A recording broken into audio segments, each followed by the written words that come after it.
So students, let us start. Mole concept you have already studied in class 10th also, and in class 9th also it was there. So let us see the definition. Mole concept: the amount of substance that contains as many particles as there are atoms in 12 gram of carbon 12 isotopes. Again I am repeating, the amount of substance that contains as many particles as there are atoms in 12 gram of carbon 12 isotopes. It has experimentally found 6.02 into 10 to power 23. पदार्थ की मात्रा जिसमें कई कण होते हैं, जैसे कि 12 ग्राम कार्बन 12 समस्थानिक में परमाणु होते हैं, ये प्रयोगात्मक रूप से पाया गया है 6.02 into 10 to power 23. You already know that mole concept में हम किस चीज़ को देखते हैं? एक स्टैंडर्ड एलिमेंट है कार्बन. कार्बन 12 आइसोटोप्स है. आपको पता होना चाहिए आइसोटोप्स क्या होते हैं. आइसोटोप्स आप इस तरह समझो जिसका एटॉमिक नंबर सेम होगा बट उसका मास नंबर डिफरेंट होगा. आपने हाइड्रोजन के भी आइसोटोप्स पढ़े हैं. आई होप आपको याद होना चाहिए, प्रोटियम, ड्यूटेरियम एंड ट्राइटियम. सो उसमें हमेशा एटॉमिक नंबर सेम होता है बट मास नंबर डिफरेंट होता है. अभी मैं आगे बताऊंगी कि किसी भी पार्टिकल्स को स्टडी करने के लिए क्यों एक स्टैंडर्ड एलिमेंट 12 ग्राम कार्बन 12 की क्यों ज़रूरत पड़ी. आगे के स्लाइड्स में हम इसको डिटेल में पढ़ेंगे. अभी आप इस तरह समझो कि एक स्टैंडर्ड ये पैमाना लिया गया है कार्बन 12 आइसोटोप्स और उसको कंपेयर किया गया the amount of substance that contains as many particles as there are atoms in 12 gram of carbon atoms. अभी इसको आप आगे डिटेल में पढ़ना कि बस आप अभी इतना समझो कि एक्सपेरिमेंटली जो मोल कॉन्सेप्ट है वो ये बताता है कि कितने सब्सटेंस के अमाउंट हैं, उनके कितने पार्टिकल्स हैं जितने कि 12 ग्राम ऑफ कार्बन 12 में आइसोटोप में होते हैं. मतलब कि पार्टिकल्स के नंबर को, किसी भी मॉलिक्यूल या सब्सटेंस के पार्टिकल के नंबर्स को किससे कंपेयर किया गया है, किसके थ्रू स्टैंडर्ड माना गया है? Carbon 12 isotope. ये कार्बन 12 आइसोटोप ही क्यों यूज़ किया गया इसका मैं आगे आपको बताऊंगी. और एक्सपेरिमेंटली इसकी वैल्यू जो है वो 6.02 into 10 to power 23 होता है. सो बच्चों आप यहाँ पे ध्यान से देखो. अब हम आते हैं मोल. मोल कॉन्सेप्ट का आपने डेफिनेशन देख लिया. मोल जो है, mole is only just a number. Mole है that is only a number. Example, 1 dozen contains 12 things. आपको पता है एक दर्जन में 12 चीजें होती हैं. 1 century equal to 100. 1 pair अगर जब आप बोलते हो, when you say 1 pair that means it contain 2 things. Similarly 1 mole जब बोला जाएगा so आप बोलोगे it contains 6.02 into 10 to power 23 particles. Always remember, mole is just a number. Its experimentally proved value is 6.02 into 10 to power 23. So जब भी मोल की बात आएगी you will say that 1 mole contains 6.02 into 10 to power 23.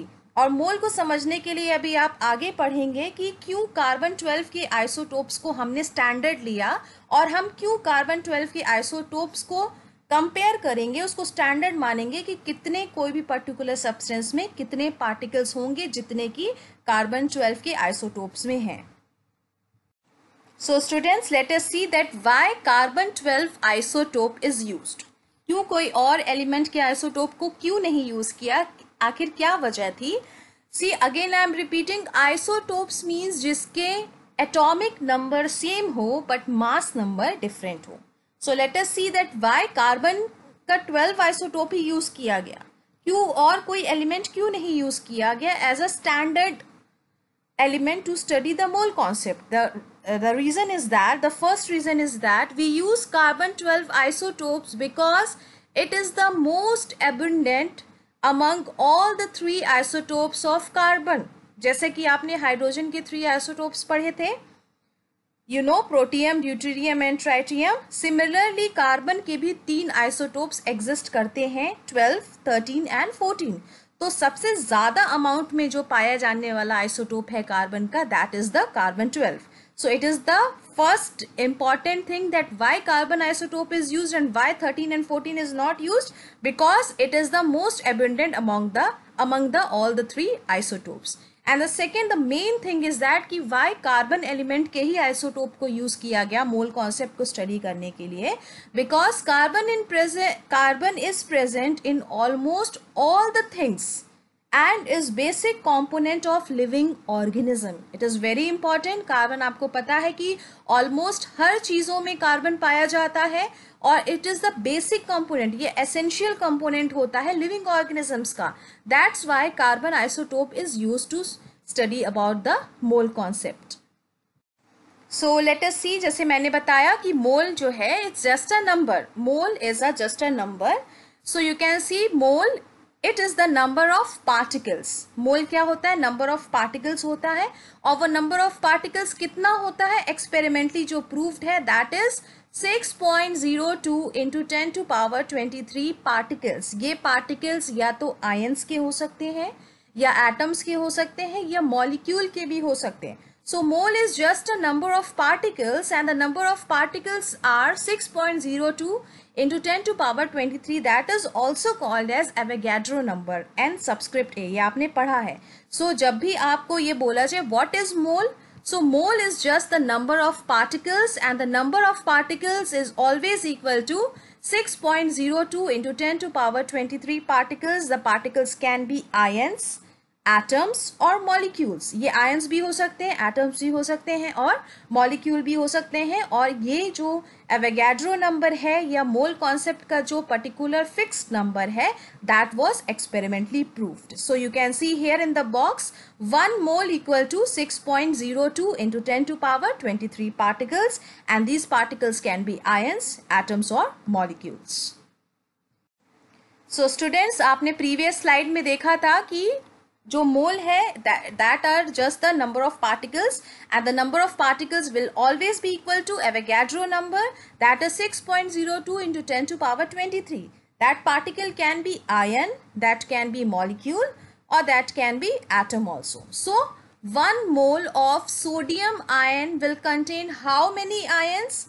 It will have 6.02 into 10 to power 23 ion. Clear? 1 mole of H2O molecule will have how much of molecules? It will have 6.02 into 10 to power 23 molecule. So Avogadro number जो आपका mole concept है, that 1 mole is just a number and that number is always equal to 6.02 into 10 to power 23 particles, and that particles can be ion, that can be molecule or that can be atom. Then again you can see 1 mole of chloride ion. Clear? 1 mole of chloride ion will contain how much of ions? It will have 6.02 into 10 to power 23 ion. मतलब एक chloride ion, एक मोल के chloride ion में आयनों की संख्या क्या होगी? 6.02 into 10 to power 23 ion. And the last is 1 mole of oxygen atom will have how much of atoms? The number of atoms which 1 mole of oxygen atom will contain. Similarly, it will have 6.02 into 10 to power 23 atom. So mole is just a number. It's the number of particles. So that number of particles is always equal to 6.02 into 10 to power 23, and that particle can be ion, that can be molecule or that can be atom. So students, आपको ये समझ में आ गया होगा कि mole क्या है. Mole is just a number. It's the number of particles that is equal to 6.02 into 10 to power 23, and that particle can be ion also, molecule or it can be atom also. So अब आप यहाँ पे ध्यान से देखो, अब धीमे धीमे कैलकुलेशन स्टार्ट होंगे and believe me students, calculation बहुत ज़्यादा ईजी है. स्टेप बाय स्टेप आप कॉन्सेप्ट क्लियर करो, that numericals are very easy. So अगर आपको ये बोला जाए, आप फर्स्ट पॉइंट में देखो, 1 मोल कोई भी आयनिक कंपाउंड है. आयनिक कंपाउंड मीन्स जो ऐसे कंपाउंड जो अपने आयनों में टूट जाए, that will be dissociated into cation and anion. Ionic compound का डिटेल आपको पता है कि आयनिक कंपाउंड कैसे बनते हैं, by the transference of electron. एक एटम अपने इलेक्ट्रॉन को दूसरे एटम को ट्रांसफर करता है तो जो एटम अपने इलेक्ट्रॉन्स को आउटर मोस्ट शेल के इलेक्ट्रॉन को ट्रांसफर करता है उसके ऊपर पॉजिटिव चार्ज आ जाता है, और जो एटम उस इलेक्ट्रॉन को एक्सेप्ट करता है that will have negative charge. So ionic compound का कैरेक्टरिस्टिक आप पढ़ चुके हो। सो सपोज आपको कैलकुलेट करना है 1 मोल ऑफ आयनिक कंपाउंड का mass. How will you calculate 1 mole of ionic compound? Wherever ionic compound आएगा उसके मास को आप कैसे निकालोगे? See, mass of 1 mole of ionic compound equal to formula mass of ionic compound. It is very easy. Formula unit आपने पढ़ा है, again आप याद करो फॉर्मूला यूनिट क्या होता है, वो कैटायन और एनायन से मिलके बना होता है। आगे के एग्जाम्पल्स में मैं आपको इसको कैलकुलेट करना सिखाऊंगी। So how you are going to calculate 1 mole of ionic compound mass? You will calculate the mass of 1 mole of ionic compound with the help of formula mass of ionic compound. Next, how will you calculate 1 mole of molecules mass? 1 mole के molecule का मास आप कैसे calculate करोगे? जब भी आयनिक compound का नाम आएगा तो आपको फॉर्मूला मास कैलकुलेट करना होगा। जब भी मॉलिक्यूल का नाम आएगा, 1 मोल ऑफ मॉलिक्यूल का मास निकालना है आपको, तो जब भी मॉलिक्यूल का नाम आएगा you will calculate molecular mass. Okay, ionic compound जब भी आएगा तो आप फॉर्मूला मास कैलकुलेट करोगे, और जब भी मॉलिक्यूल 1 मोल के मॉलिक्यूल का आपको मास निकालना होगा सो you will calculate molecular mass of the molecule. Next, 1 mole of element का आप कैसे मास निकालोगे? 1 मोल कोई भी एलिमेंट है, आप उसके मास को कैसे निकालोगे? 1 mole element mass equal to atomic mass of element. Remember very carefully student, ionic compound का आप क्या कैलकुलेट करोगे? You will calculate formula mass. For the calculation of the mass of 1 mole of molecule you will calculate molecular mass, and for the mass of 1 mole of element you will calculate atomic mass of elements। इसके सारे definitions भी हैं, मैं इसको next lecture में बताऊंगी। अभी सिर्फ आप एक basic concept आप clear कर लो कि किस तरीके से आप masses को calculate कर सकते हो। So let us start student। हमने पहला क्या point पढ़ा था? You have to calculate the mass of 1 mole of ionic compound। तो आप उसको कैसे निकालोगे? formula mass से। So see, some numericals are there. Calculate formula mass of the following ionic compound 1 mole। ionic compound का बार बार मैं ये description दे रही हूँ, याद रखिएगा कि ionic compound का characteristic ये होता है कि एक उसमें atom electropositive होता है और एक atom electronegative होता है। मीन्स जहाँ आयनिक कंपाउंड आएगा वहाँ पे एक एटम अपने आउटर मोस्ट शेल के इलेक्ट्रॉन को दूसरे एटम को ट्रांसफर करता है। सो जो एटम अपने आउटर मोस्ट शेल के इलेक्ट्रॉन को देता है उसके ऊपर पॉजिटिव चार्ज आ जाता है, यहाँ पे सोडियम के ऊपर आएगा, that will be electropositive in nature. और जो एटम इलेक्ट्रॉन्स को एक्सेप्ट करता है उसके ऊपर नेगेटिव चार्ज आ जाएगा, that will be electronegative. So NaCl, KCl and KOH are the example of ionic compound। इनके फॉर्मूला मास आप सिंपली इनके मास को ऐड कर दोगे। तो सोडियम क्लोराइड, सोडियम का 23 होता है, क्लोरीन का 35.5, आप टोटल करोगे तो आपको NaCl का फॉर्मूला मास पता चल जाएगा। सिमिलरली KCl के लिए K का मास होगा 40 and for chlorine it will be 35.5। you will add it, you will get the formula mass and similarly आप KOH का भी कैलकुलेट कर सकते हो। So students, let us move for the calculation of molecule। तो आप 1 mole के molecule का मास कैसे निकालोगे? You will find out the mass of 1 mole of molecule with the help of molecular mass। जब आयनिक कंपाउंड के 1 मोल का मास निकालना था तो आप फॉर्मूला मास बोल रहे थे, बी वेरी केयरफुल। अब आपको जब 1 मोल मॉलिक्यूल का मास निकालना है so you will say molecular mass of that particular molecule. So कुछ न्यूमेरिकल्स है, आप देख लो इसको। Calculate molecular mass of the following molecules. 1 mole के मॉलिक्यूल्स का आपको इसका मास निकालना है। So first example is H2O। So similarly सबके मासेस को ऐड कर दीजिए। हाइड्रोजन यहाँ पे 2 है, so 2 × 1 + 16 it will be 18। Carbon dioxide, carbon का मास 12 होता है, यहाँ पे ऑक्सीजन के 2 एटम्स है, सो आपने 16 × 2 किया है, so you will get the answer 14।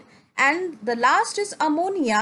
Here you can see nitrogen, तो नाइट्रोजन का मास होगा 14 और यहाँ पे 3 हाइड्रोजन है, सो 1 × 3 you will get the answer 17। So like this you can calculate the molecular mass of that particular molecule, उसके 1 mole के लिए आप इसको कैलकुलेट कर सकते हैं। सो हमारा लास्ट टॉपिक है कि if you have to calculate the mass of 1 mole of element, अगर 1 मोल एलिमेंट या 1 मोल एटम का अगर आपको मास निकालना है तो आप उसको किस नाम से बोलोगे? Atomic mass of element. Clear? How you will calculate the mass of 1 mole of element with the help of atomic mass of element. So here are some numericals. Calculate element mass of the following. element mass अगर element के लिए बोल रहा है या particular एक atom के 1 mole के मास आप निकालोगे तो वो एटॉमिक मास हो जाएगा। तो यू ऑल नो सोडियम का एलिमेंट मास होता है 23 और कार्बन का एलिमेंट मास होता है 12।